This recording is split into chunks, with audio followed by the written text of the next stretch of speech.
Hey, this is Lou Mangello from WDW Radio, and you're listening to the Five-ish Fangirls podcast. Let's do this.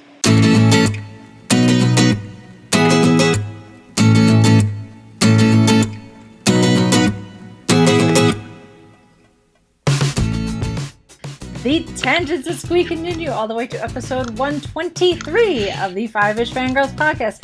I think Simmons has been kidnapped like 3 times since I've known her. Well, only twice on this planet. Welcome everyone to this week's episode of the Five-ish Fangirls podcast. So glad you could join us. Let's start off like we do every week. We're going to the virtual table and see who joined us this week. This is Brittany in Belvedere. This is Chrissy in Salt Lake City. This is Mitch in Kitchener, Ontario. And this is Rachel in Indianapolis, Indiana. Hello, everyone. This is my Google Docs freaks out. Not that I really need Google Docs because we have like 2 pieces of news, but... But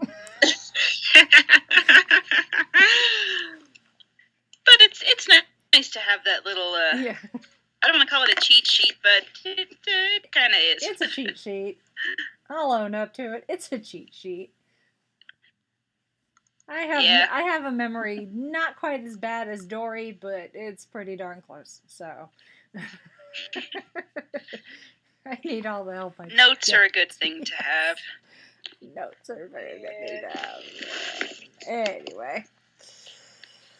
Oh, well, what little news we have, I guess we will jump straight into it. So, like, apparently Yes, Salt Lake let Fan us X has jump. just, like, opened the floodgates for guest announcements. Pretty much. They had their press conference, I believe it was last Wednesday, and they'd already announced a few guests already, like before Christmas. Is kind of a little teaser for people. But oh my gosh, it's like a freaking Princess Bride reunion. I It's know. complaining. I mean, then I realized, I got thinking, doing the math, I'm like, oh my gosh, that movie is 30 years this year. Mhm. So there's a reason for this. So and then there were some others besides the Princess Bride announcements. One notable one is Stan Lee. You may have heard of. This is confirmed to be his last. while Rachel's over there squeeing. Yeah. This is confirmed to be his last Salt Lake Con appearance. He's definitely doing a world tour. I've heard rumors, but I don't know how credible they are. That this is going to be his very last Comic-Con appearance at any con, but I don't know how much credence I put into that. So we'll see. But Like he's going to be it won't be it's here. not gonna be his last. The aforementioned. Yeah. Well, it wouldn't be his last. What's that? Like, it wouldn't be his last. I guess that depends on your definition of Comic-Con, because Salt Lake Fan X is in March, right?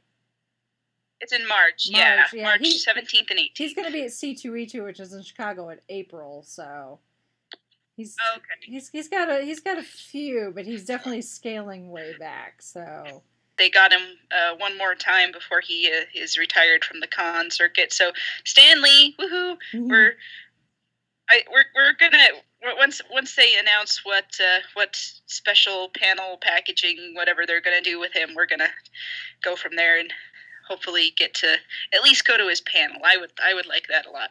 yeah, he's anyway, hilarious. Yes. And then, like I mentioned, the Princess Bride. They have Carrie Elwes, who he's been to Fan X before. He is, the Dread Pirate Roberts Wesley. So he's going to be there. They've already announced Wallace Shawn Vicini, if you remember. So they announced him a while ago. And then Chris Sarandon, Prince Humperdinck himself. Humperdinck. So there's something going on. And then other guest announcements. We got Weird Al Yankovic. I know, I'm so excited for you. I'm just like, wow, I didn't know he did conventions quite Not honestly. very often, but every now and then he does, and that is so cool. I've met Weird Al, and I've seen him several times at concert. He is so funny, and he's a super nice guy. So if you could if he does a panel or something, definitely try and go see Yeah. it. But that is like, I'm problem almost is more Fan X excited is about going on that than only 2 Stan days, Lee. so I'm just like, what do I do? I'm almost more excited about and that than Stan Lee. It's quite the full house over here. They've only announced 8 guests in total, Something like but that. yeah. So, and then they also got Bonnie Wright, who you will probably know best as Ginny Weasley from the Harry Potter movies. Mm-hmm. And then on the voice acting front, Tara Strong, who they said they've been trying to get her for eons, and they finally got her to come to Salt Lake. So, she's voice acted everything, pretty much everything. Yeah. Bubbles from Powerpuff Girls, Timmy Turner from Fairly Odd Parents. She's in My Little Pony. She's the voice of Sunny Baudelaire in the new series of Unfortunate Events, and on and on and on. You look up her Wikipedia page, and it just keeps going. So that's exciting, and that is in addition to some of the previous guest announcements. John Rhys Davies is going to be here. Wallace Shawn, like I mentioned, and then some Walking Dead people and a couple other cast or guest announcements. And I'm like, I don't know who you are, but I'm sure somebody's excited to see you, so yay. Yeah. So yeah, it's gonna be a bit busy 2 days in March. And I'm just like, I hope I'm feeling up to it. I would hope by then you're feeling up to it. So. Yes. So Fan X, Salt Lake Comic Con, woohoo! Yeah. Huzzah! It's definitely a interesting collection of celebrities. I'll give them that. Yeah, it's like you look at them and you're like, none of these people really have anything in common other than the group of the people in The Princess Bride, but that's about it. And it's just sort of like, that's Comic-Con for you. There's just all kinds of craziness going on. So, and we relish every moment of it. Mm-hmm. Yes, apparently Carrie Elwes is making the rounds because they just announced him for Indiana Comic Con as well. So, which is like, yeah. Now I saw him. I think it was 2 years ago at. Pretty sure it was Fan X. And he came and he did a panel, and I'm really kicking myself that I didn't go get his autograph or anything. So now I'm like, yay! I've been given a second opportunity. Mm-hmm. So he was there at the time back then because he was actually doing a show for a local cable TV thing. Mm-hmm. That was how they were able to get him then. But I don't think he's on the show anymore. But they've got him again. So apparently he liked it. He liked it here. I won't complain. As you wish. And his panel was good. I know, and it's how much he loves Princess Bride, because I would think that some actors would be like, don't you know I've been in anything else? But no, he owns it. He's just like, one of the lines I remember last time he was here, he said, I fully expect that 3 words that are going to be on my tombstone are going to be as you wish. And I'm okay with that. Yeah. From what I've heard, he's quite a nice guy. I think it was, what was it, Sean that told the story about how the photo that he did with him got screwed up when he was at Planet Comic Con or something in the last couple of years, and Carrie was nice enough to, take it again or something. Anyway, I'm sorry, Sean. I think it was you. It was somebody. It was one of the Vortex guys who was telling that story, that some convention that they met him, and it was something happened, but Carrie was nice enough to make sure it got fixed. So there's that. Yeah. Anyway, so yes, convention season is upon us. It is coming quickly. So Gallifrey 1 is next month, which kind of kicks it off for, our mental calendars, I guess. So, yay! Anyway, another piece of news, as we were lamenting last week about awards season, Oscar nominations come out, I think, next Wednesday, next Tuesday, something like that. Sometime next week. But on the other side of the pond, they recently announced the nominations for the BAFTAs, which I guess is like the UK equivalent of the Oscars, kind of. I don't know what the equivalent is. It's film and television awards, so Okay, it's kind of a mix of everything. It would be more Golden Globes then, because it's I guess so. Okay. Anyway, but again, a bunch of stuff that we've never seen and probably never will got nominated, because even across the pond, it's pretty much the same stuff that gets nominated for everything. You know, your La La Land and all the others that I don't know. But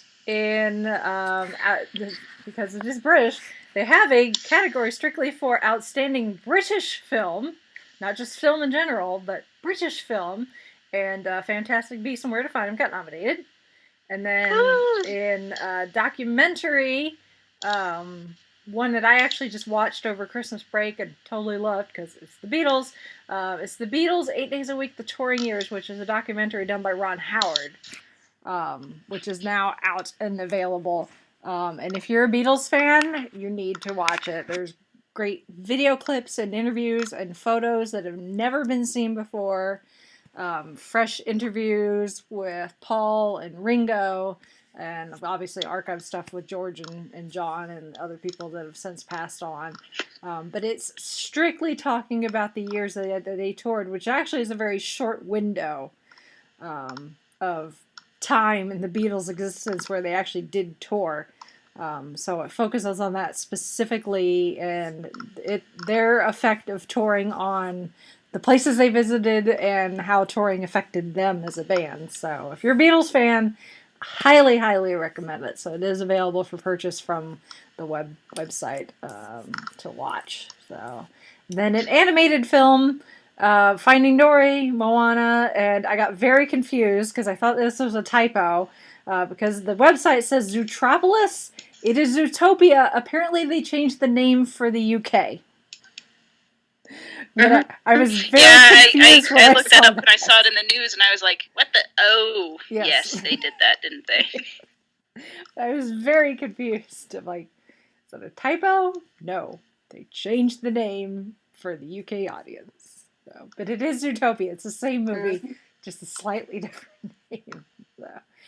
Plus, there's sound design and hair and makeup where things like Fantastic Beasts and Doctor Strange got nominated, but of course those are technical categories, which the things we like always get nominated for and sometimes win, but as we were lamenting last week, it's the higher end categories, your acting, your best picture, best directing, where the stuff we like to watch tends to get the shaft. I'm really hoping Deadpool gets a nomination for the Academy Awards. Not likely to win, but that would be. And I'm so it's like, bring it on. So, if Deadpool needs to be the one to break that glass ceiling for superhero movies to get, prime award nominations, so be it. I will be all for that. 1, because Deadpool is awesome, and 2, why not? So, anyway, that's it for news.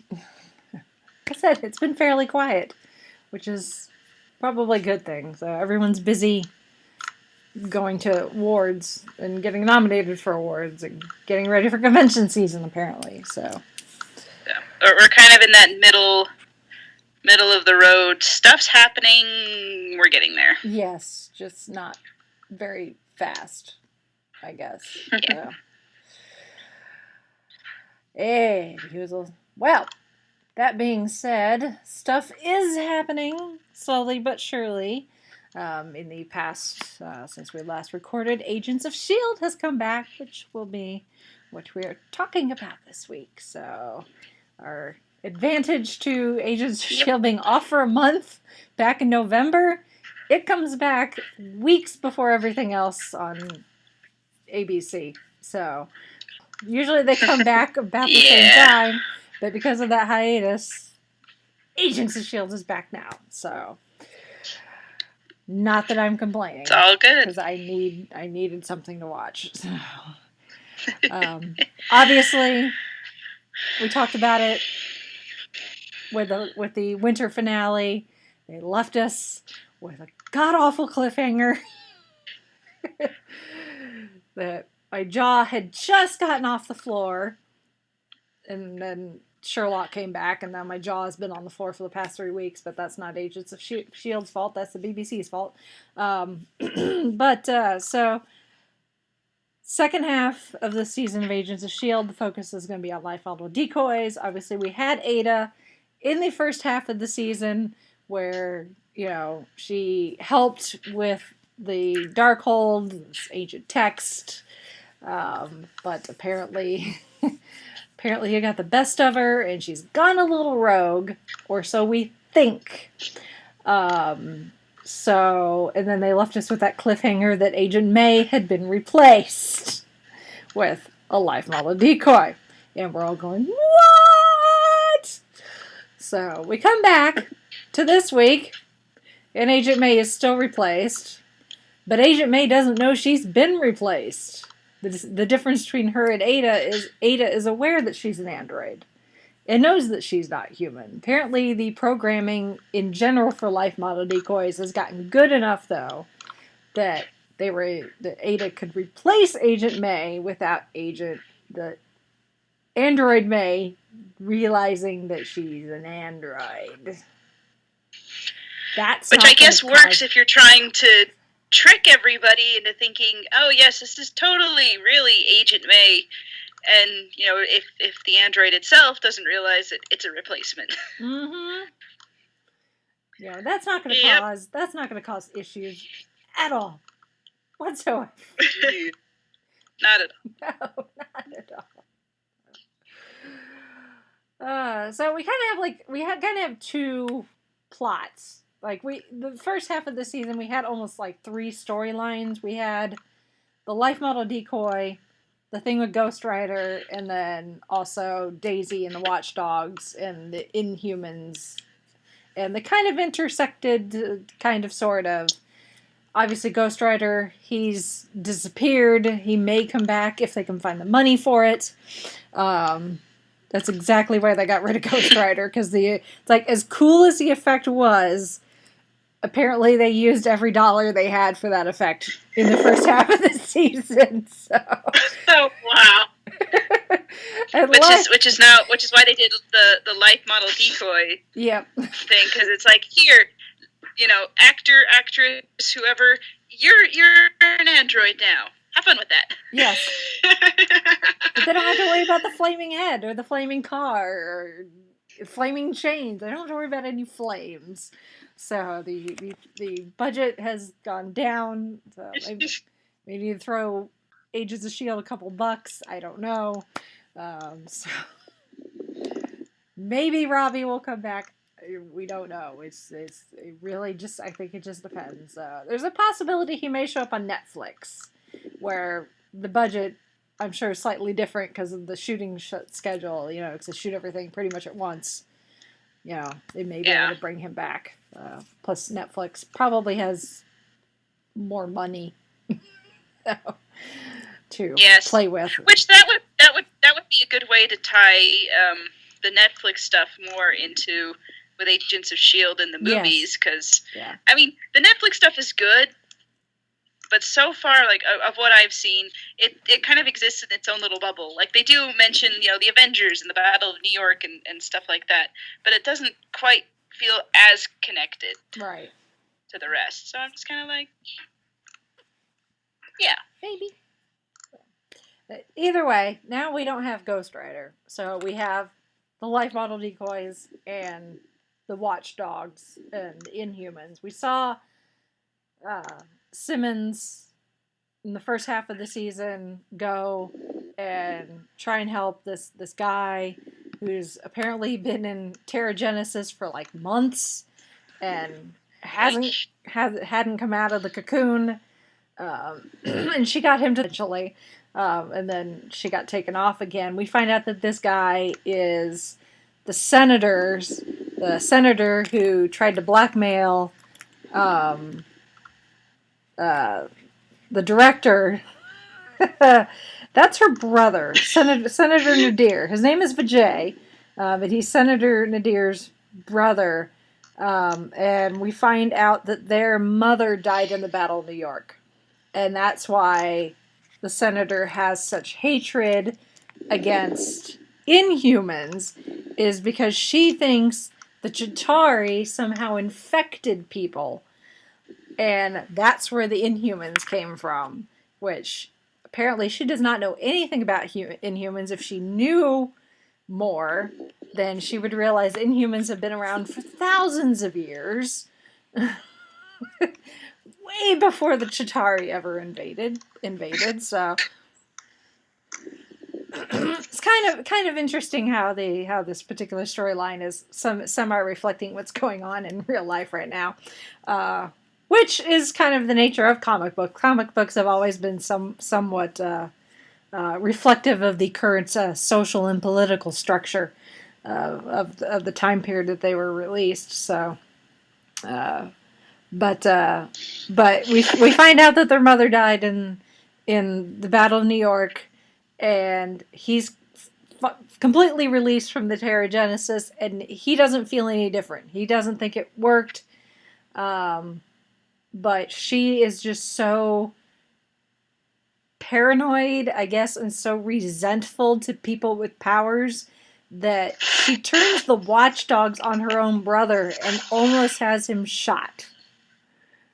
And he manages to talk her down from it. Because apparently they made this pact at one point that if one of them became infected, I'm doing air quotes here that you can't see, infected, that the other would take care of it. Again, I'm doing air quotes that you can't see. As I'm also rolling my eyes at the absurdity of this. But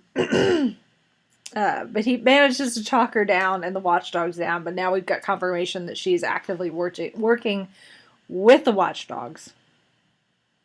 Again, I'm rolling my eyes, but you can't see it. So. But, where was I going? Watchdogs. It's just, yeah. Like, he talks her down from it, and then, Daisy and, Jeffrey, director, who he swings from, oh my god, I want to punch you in the face, why are you director of S.H.I.E.L.D. to, oh, you're not that bad of a guy. I still pretty much want to punch him in the face. No. It's just, there's something about it. It sucks because it's like, there's something about him that I'm like, I know he's got a secret. They've implied it. Gemma, at one point, made the implication because he's been made this hero because of some incident that happened. It's kind of like May's version of Bahrain, where he did something and he's probably not the hero that they're building him up to be. And we might find out what that is in the episode that's coming up this week. But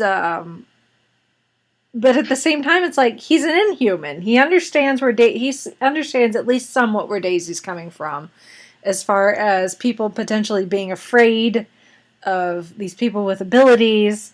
So, but I think he wants to try really hard to come off as normal. And I think he just tries way too hard. And I think that's what annoys me so much. It's like, dude, it's the clean-cut Captain America. It's like, no, we've already got Captain America. Although at the moment, Captain America has, thrown his shield off to the side and is no longer being Captain America. But still, we've got a Captain America type character already. We don't necessarily need this all-American, chiseled jaw, hand-shaking, flag-waving dude. Although, at the same time, I think it's also a nod to his character from the comics, because in the comics, he's actually a iteration of Captain America. So that may be why they're doing that as well, to be a nod to who he is in the comics. Where he actually does take up the mantle of Captain America at some point. I don't read the comics. I learn about these things from the internet. I watch the episodes. You can look up people, characters, and find out stuff. Yeah. And read the stuff. Yeah. I mean, if you don't know, then you don't know to look it up. But there's a YouTube channel that I watch. I'll have to put a link to it in the show notes. This guy named Charlie, where he talks about all the DC shows, so Arrow, Flash, Legends of Tomorrow. He also does the Marvel movies, DC movies, Game of Thrones. So he tends to put up videos on his channel after an episode is aired, and he makes sure to talk about ties into the comics and Easter eggs and all that. So he helps fill in a lot of gaps for me. So thumbs up to you, Charlie. Keep up the good work. But I'll put a link to his channel in the thing so people can. I'm not as smart as I sound. I'm learning it from someone else. I will own up to that. If I have you farther, it's only because I stand on the shoulders of giants. Exactly. Exactly. But excuse me. But they figure out where the senator is, and they realize that the guy that Gemma helped is the senator's brother. So they go through this thing where Gemma goes undercover. It actually kicks some major butt. The Gemma of this season is definitely not the Gemma Simmons that we knew at the very beginning. She has grown. I mean, she could still be, pretty set in her ways and, very, technical and the very Gemma, the very Simmons half of Fitzsimmons. But she's finally learned to throw a punch. Like Daisy said, she's been kidnapped like 3 times. Exactly. Exactly like at some point, she has to learn. Yes. This is how you stick up for yourself, dear. Exactly. Which we said that for like several seasons. We're all like, Gemma would get kidnapped. I'm like, why are they not teaching Fitz and Simmons hand-to-hand combat? Apparently, someone finally did. So. Mm-hmm. And Fitz is, he's getting better at that kind of a thing, too. I mean, maybe not to Simmons' level yet, but he's there. Yeah, well, Fitz did have his, his James Bond moment when he was hunting down information to try to get Simmons back from getting sucked into the monolith, so they have their moments. So Fitz and Simmons, they've grown. I'm so proud. I'm like a proud parent. Like, look at you. Not just hiding behind your technology. They're all getting better at this. I know. Like, oh, babies, they're so grown up.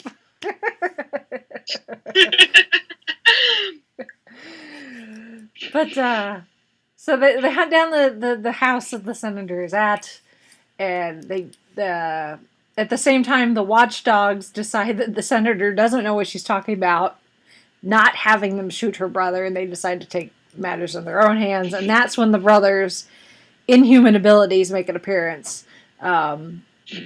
Best you can describe it is he's got really good reflexes, where he can see like a punch coming and can dodge out of its way.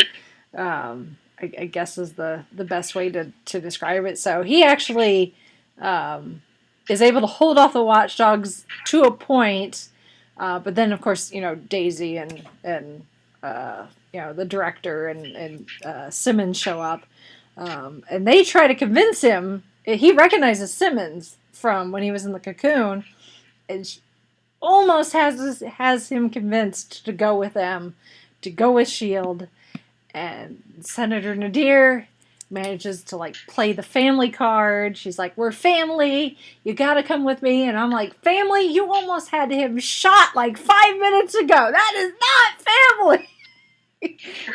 It's like if that's how you treat your family, I don't want to see how you treat the enemy. People you don't like. I know.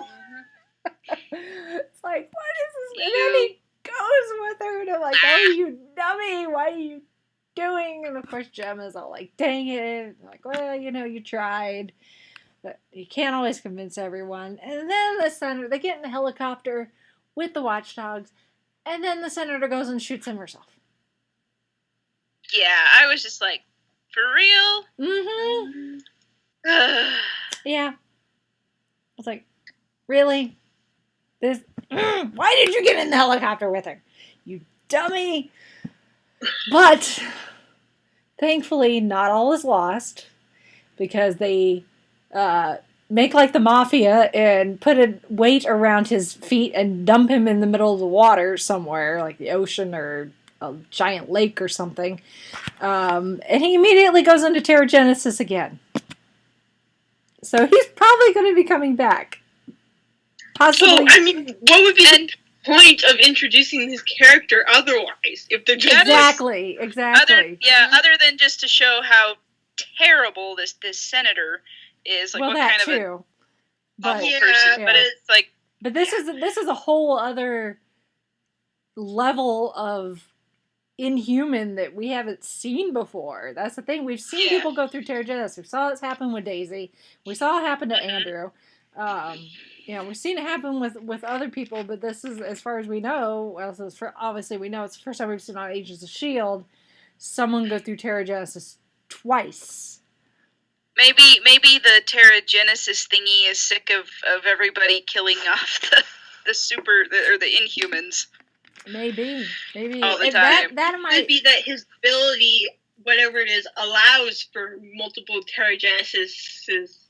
That could be of death. Maybe. Like, it's not a everyone thing, it's just a him thing, specific to, like, his DNA or whatever. That could be.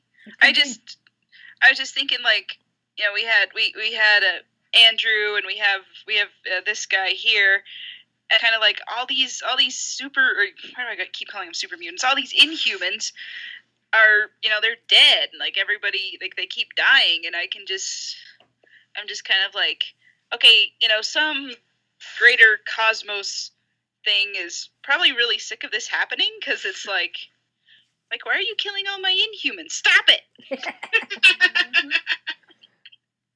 Who knows? This may also be their way of working in like kind of a backdoor pilot for the Inhuman series as well. If this, depending on what they do with this guy may end up on the Inhumans series.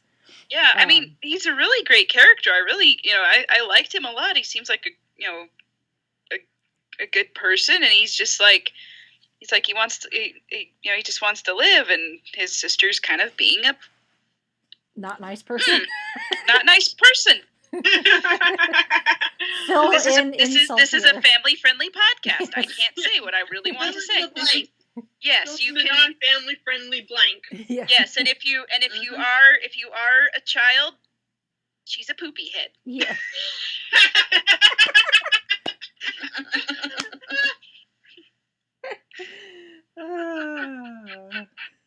That's what I got. Yeah, she has a big old poopy head.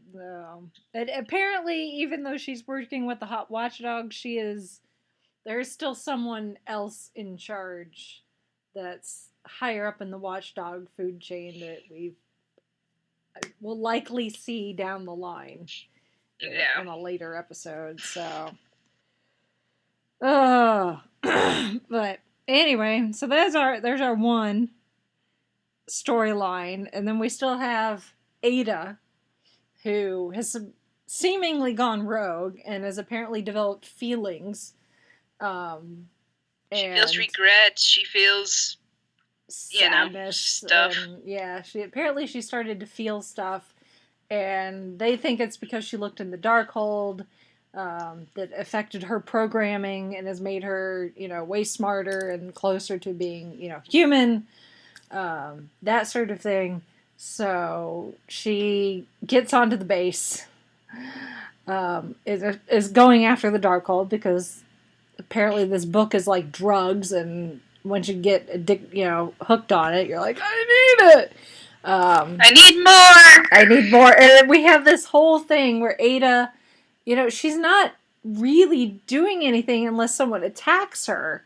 She's being very calm, for the most part, until someone goes after her. You know, Coulson starts throwing punches, and unfortunately, even Coulson's super hand, you know, he's only got one super hand, she's got two.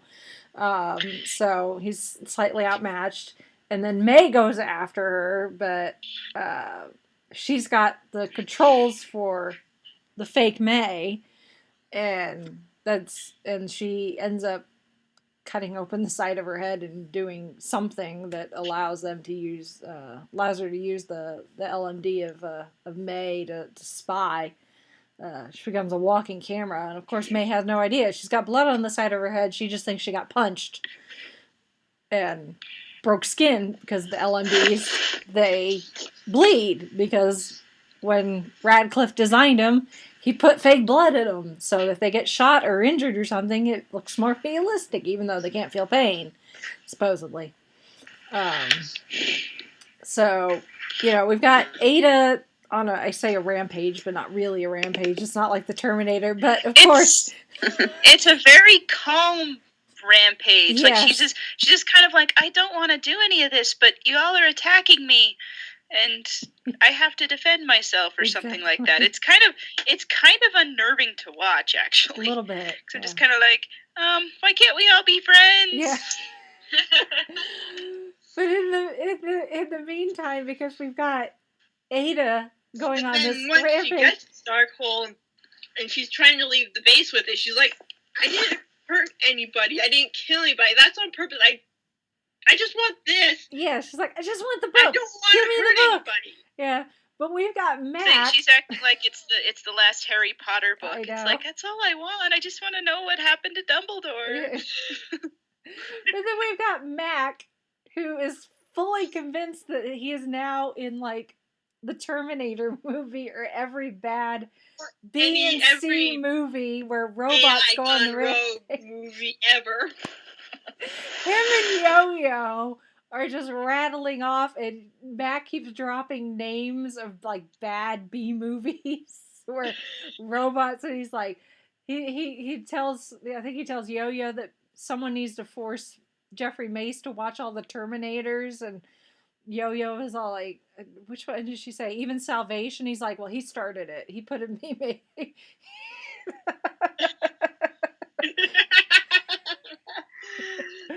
I mean, Mac is just thoroughly convinced that this is the singularity. Like, this is how the robot overlords start to take over the world. And he tells this Yo-Yo, is how it happens. Yeah, he told Yo-Yo he's even got a special rider on his life insurance for death by robot.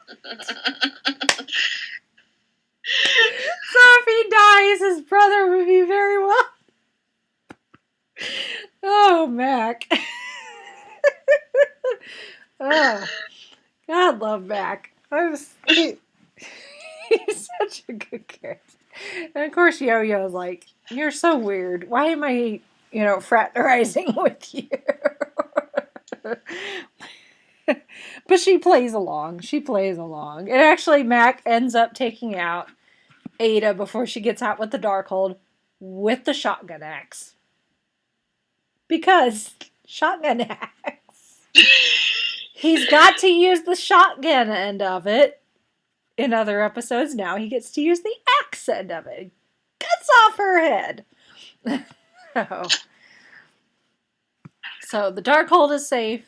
They think, it's like, oh, Ada's been taken out. We're good. Great.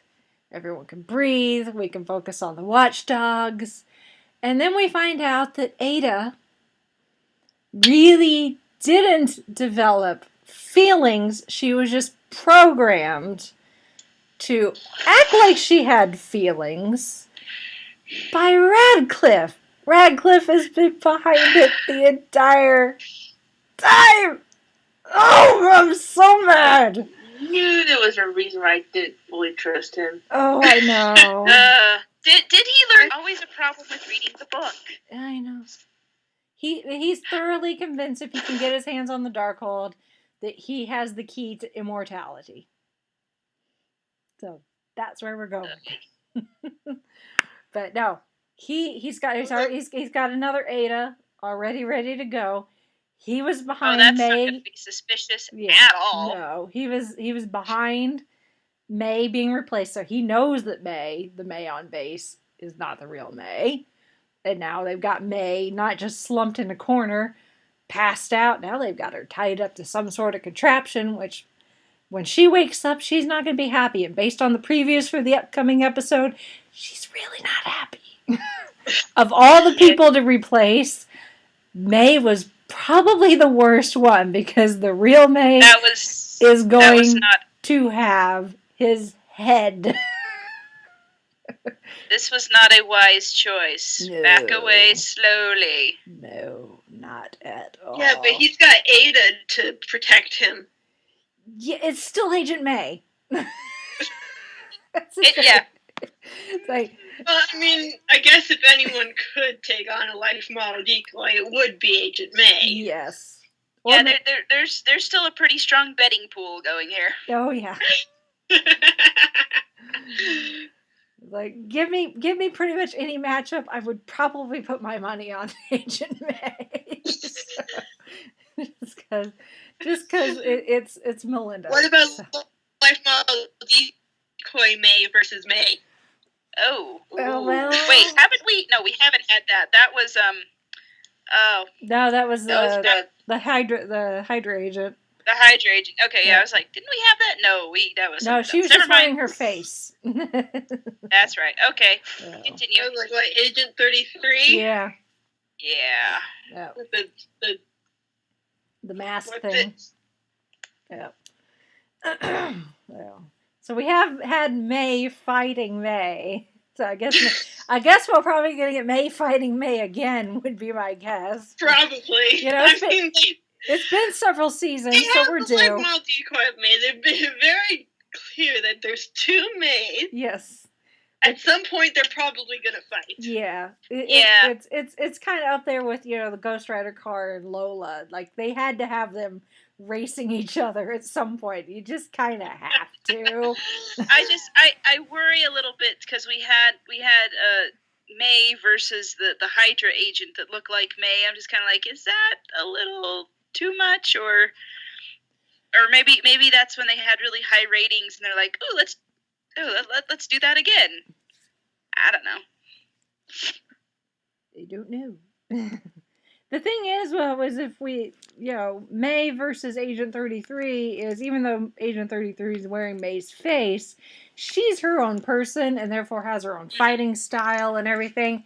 Now, assuming that the life model decoy May knows everything that the real May does, then they're going to be very evenly matched, the same fighting style, the same technique, so it's going to be a different match. Right. Than just someone wearing her face. So, but who knows? You know, it may come down to them fighting each other, and then, you know, like Coulson or someone has to decide which one's the real one, and go all Mac with the shotgun axe and chop off the head and hope he gets the right one. Who knows? Oh boy, drama. Yeah, it's like, you know, the fact that the replacement May doesn't know that she's not May, you know, as long as that continues, then I guess it doesn't, you know, it's got its own set of issues. But once she realizes it, in the previews in the next episode, you know, and even she says it a few times towards the end of the episode where she's like, something just doesn't feel right, you know. So there's a part of her that's like, I think probably knows, but maybe just can't acknowledge it because of the programming or whatever. Mm-hmm. That's plausible. Yeah, but once she becomes self-aware, yeah, I guess it, you know, will depend on how strong the programming is. You know, will the programming keep her, you know, doing whatever Radcliffe and Ada want her to do, or could she be strong enough to override her programming and fight back? No. That's the thing with life model decoys, is they can do as little or as much as I guess the creators want them to, because they're so flexible. as a plot device. I mean, they used them quite a bit. They've used them quite a bit in the comics. I mean, at one point, Nick Fury had like 100 of them to his disposal, and he would send them out, knowing full and well if they got killed, no big deal. The real Nick Fury's fine. So maybe that's the end game here. Is they want to have Shield to have these for all of their all their agents. Oh. Well, considering, how easily they can be supposedly corrupted, I don't know if that's something. And I guess a lot of it will also depend on who's in charge of S.H.I.E.L.D. at the end of the season. So. Yeah, they have been going through a revolving door of directors. Yeah.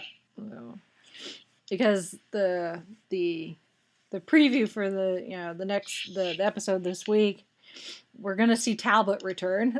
Glenn Talbot. It's been a while. Apparently he knows a little something about Mace that we don't and the rest of S.H.I.E.L.D. don't. How much of that we'll find out. I guess we'll find out. I have seen rumors, though, that people think maybe Mace will eventually leave or get killed or whatever. They'll get rid of his character.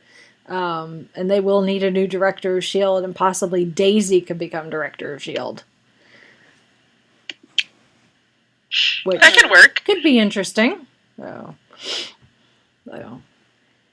Which, she's already out there in public, so she could be the face, she could be the face of S.H.I.E.L.D. Yeah. I don't know if that's a responsibility she would want to take on, but yeah, I was going to say, I guess it would depend on how much. I kind of think good. Either Fitz or maybe it's more Simmons would, with the responsibility. Yeah. Maybe, I don't know. Yeah, it's just speculation at this point. I mean, we don't tend to talk about rumors a whole lot on this show just because that's what this is more theory. Yes, but I haven't heard anything about them keeping the guy playing Mace on in the long term, although, with Agents of S.H.I.E.L.D., it's one of those things where, we get towards renewal season and we're all kind of, is it coming back? Is it coming back? But, assuming it comes back for another season, depending on how things shake out, they may or may not need a new director of S.H.I.E.L.D., and I would think that they want it to be someone that we already know. Because, again, that revolving door could get annoying pretty quickly. So, who knows? But, yeah, it's kind of a hot mess over at S.H.I.E.L.D. at the moment. In other news, it's Tuesday. Yeah. Literally and figuratively. Yeah, that is true. Agents of S.H.I.E.L.D. Tuesdays, ABC. Mm-hmm. Check your local listings. Yeah. So. But yeah, well, we'll see things we'll see how things pan out. We've got the second half of the season just started, so we've got several weeks, couple months worth of episodes to go. I don't know if there'll be any more hiatuses between now and the end of the season. Well, there shouldn't be anything to interfere with the normal scheduling, so hopefully I think because we've got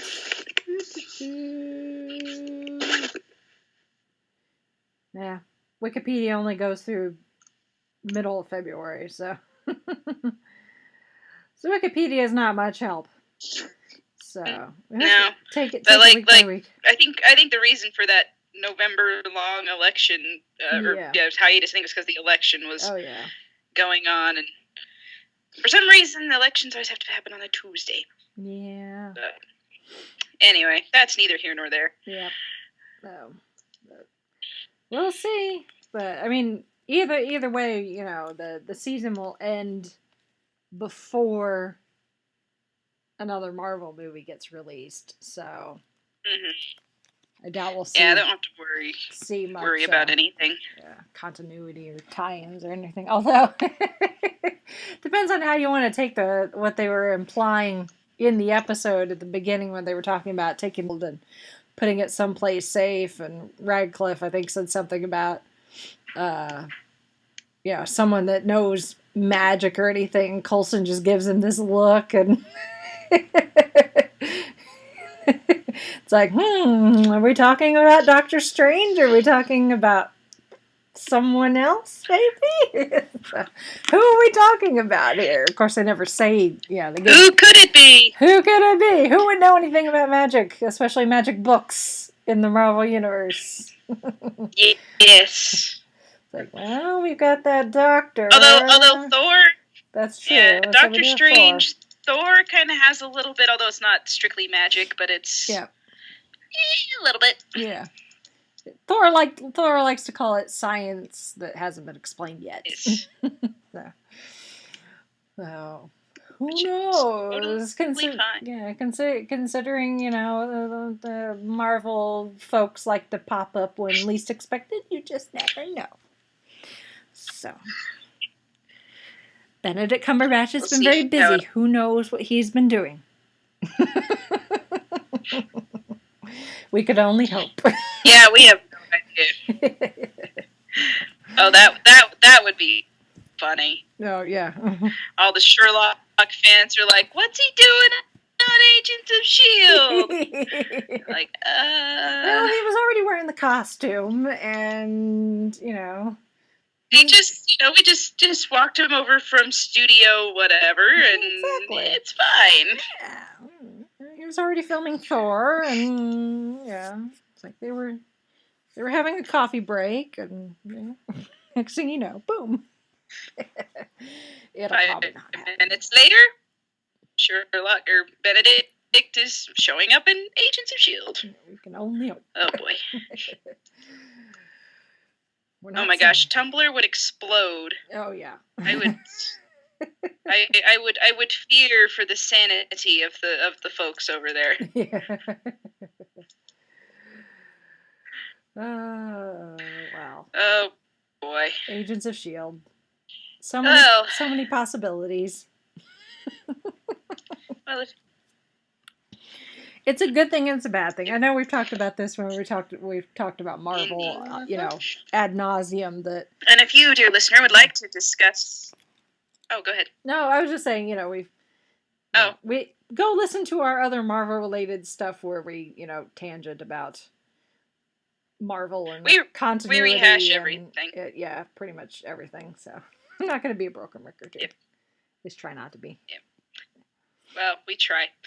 I was just going to say, if any of our dear listeners would like to chime in with their possibilities and tangents and theories, they can send in feedback to us. Our email address is fiveishfangirls@gmail.com.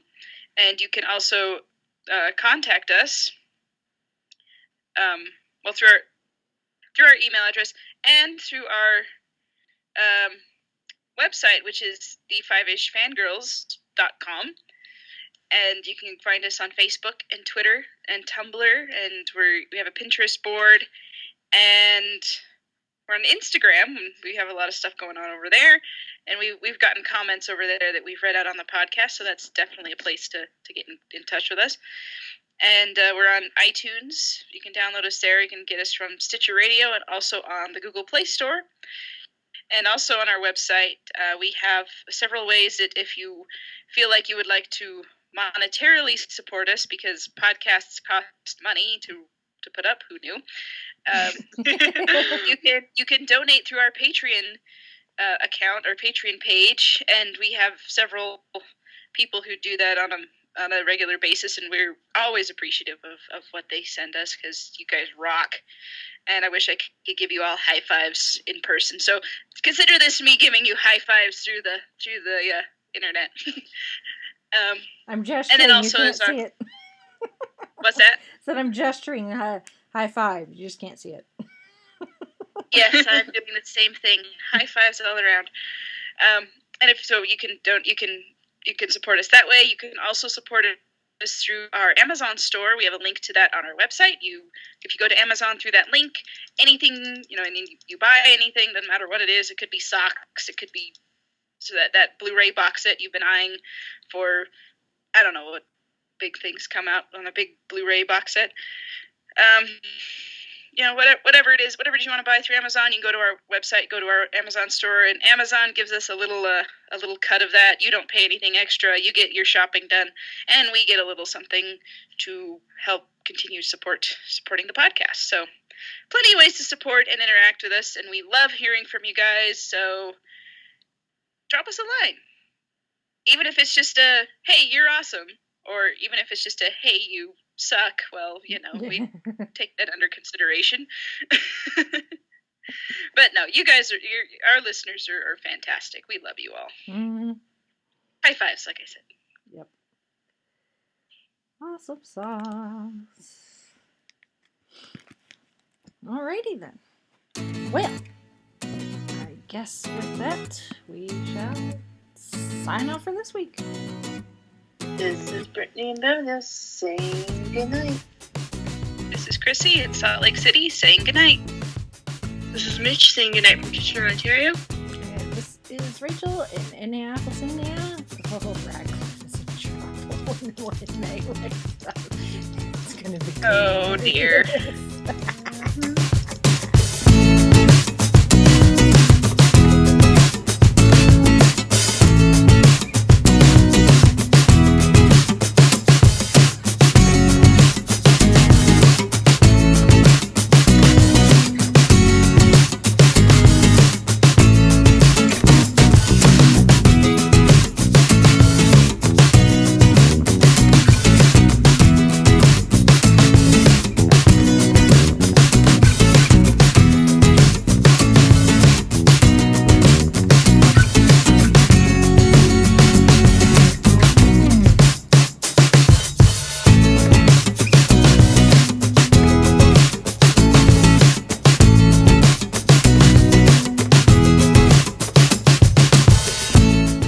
Been listening to the Five-ish Fangirls podcast.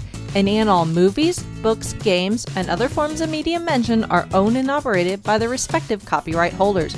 No copyright infringement is intended or implied.